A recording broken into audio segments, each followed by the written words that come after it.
Hi, and welcome to Make Sourdough Bread with Me, part 4, and this is the final part. But this is not the next morning, but this is probably about closer to 28 to 30 hours after I put Jolene in the refrigerator for bulk fermentation. I was not able to get her out the very next morning, so this is later on. So I think she's been in the refrigerator more like between 28 and 30 hours. And so she still looks really good. As you can see that she's risen. When we first put her in there, she was right there at the below the Banneton line. So here I'm putting her on parchment paper, and I do have a silicone sling, and I just forgot to use it. But I crinkled the parchment paper, which is fine. So you can do that. That seems to work well. Okay, so let's get Jolene out of the Benetton basket and let's work on dusting her up and scoring her. So I'm dusting her with some rice flour. So one good thing about the rice flour, not only does that keep her from sticking, but you also use it for the decoration for the scoring. And the rice flour, the other good point about the rice flour is that it does not absorb into the dough, so you don't have to worry about that. So, what I am talking about here is I'm going to attempt to do a basic score on the top of Jolene. I'm going to do, of course, a deep score along the side. I want to keep it really simple.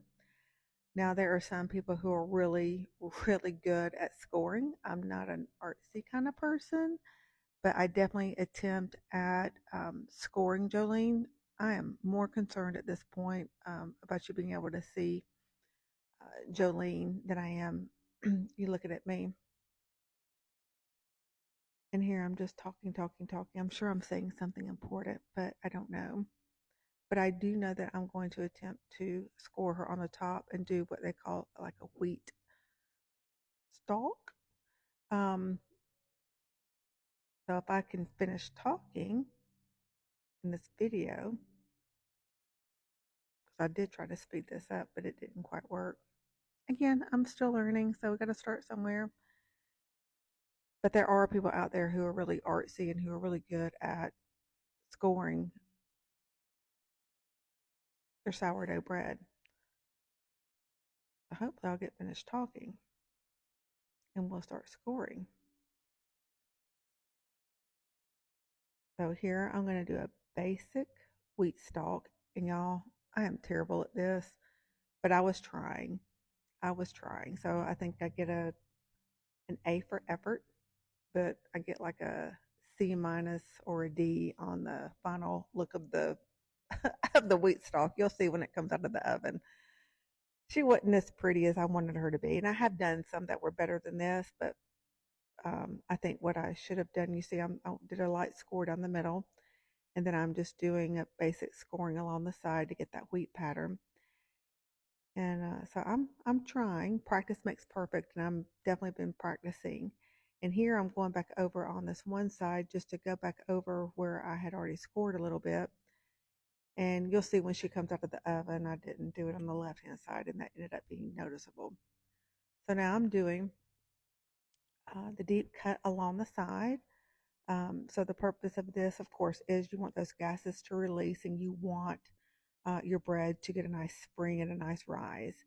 And so I'm going over this like a couple of times, and then I go over right under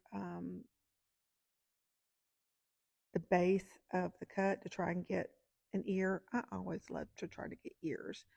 That really excites me when I see those. But there she is, and you can even see in this video to where when I went back and redid the scoring on the right hand side of the stalk, and I didn't do it on the left hand side.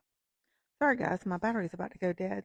So it went out for a minute, but there was a technique, and you've seen where people put ice cubes under the parchment paper when they put it in their bread in the Dutch oven to get that steam, and that does work well. However, when you do that, it causes the rice flour to absorb into the bread, and so I've done this without the ice cubes. I still get the nice rise. I get the nice crunch and the texture on the outside. of the sourdough bread. So I quit doing that because I really like seeing the decorations on the sourdough bread. And that was one tips and trick that I learned and wanted to share that with you. So now she's been in the oven, 500 degrees at 30 minutes covered. And then I uncovered her and lowered the temperature to 450, and she looks so good. So here is, look, forgive the angle, but I'm taking her out. The bottom looks really good. There, I'm knocking on it, but you can't tell my gloves are doing that. But she rose really good, and look at that decoration. It's just pitiful, but that's okay. It was done with love. There was an effort there. But she rose so good, and I'm going to flip the camera around. Man, look at that angle. I look rough. God, I look like a granny, don't I? I'm going to turn the camera around and look. There she is. Oh, there we go. And look at that rise and that spring. She was nice and crunchy. The crust was, but this was for a neighbor, so I didn't cut into it.